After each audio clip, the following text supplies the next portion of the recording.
Gagal bayar kredit full 3 bulan, ada yang masih bisa mengajukan KPR rumah.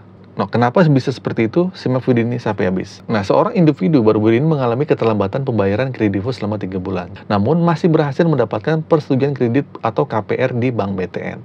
Nah, hal ini pasti menimbulkan pertanyaan nih mengenai proses evaluasi kredit yang dilakukan oleh bank atau potensi tidak sesuai dengan sistem layanan informasi keuangan atau yang disebut dengan SLIK OJK. Dalam situasi normal, keterlambatan pembayaran selama 3 bulan seharusnya otomatis sudah masuk klik OJK dan dianggap sebagai kredit macet, ya enggak? Namun, tampaknya ada kejanggalan yang membuat informasi tersebut tidak tercatat di sistem tersebut atau tidak masuk ke catatan sistem SLIK OJK. Salah satu kemungkinannya menurut saya adalah bahwa Kredivo belum melaporkan secara tepat waktu atau bahkan tidak memasukkannya ke dalam SLIK OJK. Penyebab ketidaksesuaian ini dapat berasal dari beberapa faktor, seperti kebijakan internal dari bank, mungkin kerjasamanya khusus antara Kredivo dan antar banknya, atau pengaturan tertentu yang membuat data keterlambatan pembayaran tidak terlihat di SLIK OJK.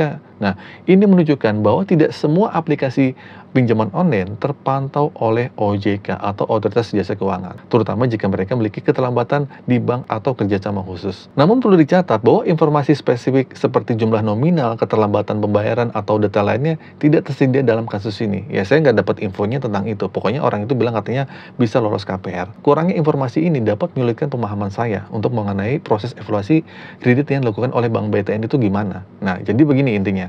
Penting untuk diingat bahwa setiap kasus bisa menjadi unik dan tidak selalu menjadi patokan bahwa keterlambatan pembayaran Kredivo tidak akan mempengaruhi pengajuan KPR di bank lain. Ya, kalau misalnya kalian sedang gagal bayar sebulan 2 bulan, coba aja ngajuin, itu mungkin bisa.